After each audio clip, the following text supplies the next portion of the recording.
Здравейте, приятели! Опитаха се да ни накарат да мълчим, но това няма да стане.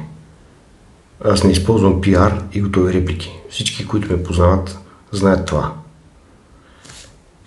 Гласувайте, защото това е последния вал на отбрана, който можем да предприемем срещу решенията, довели до тази кризисна ситуация на прага ни да чука завод за изгаряне на отпадъци, който ще изгаря отпадъците на половин Европа най-малко.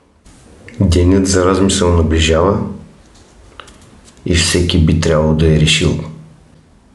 Вие живеете тук и трябва с гласа си да отбранявате позицията, която имате на граждани, позицията, която имаме в община Павликени, позицията срещу най-голямото зло, което ни налагаха в продължение на 12 години и за малко да стане факт преди година и 10 месеца.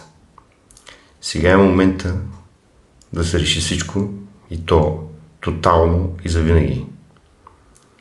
Гласувайки с единствената алтернатива на статуквото до момента, а именно с номер 68, за кмет на община, за кметове на кметства и за общински съвет и да върнем вълка там, където му е мястото. Единствено в приказките за деца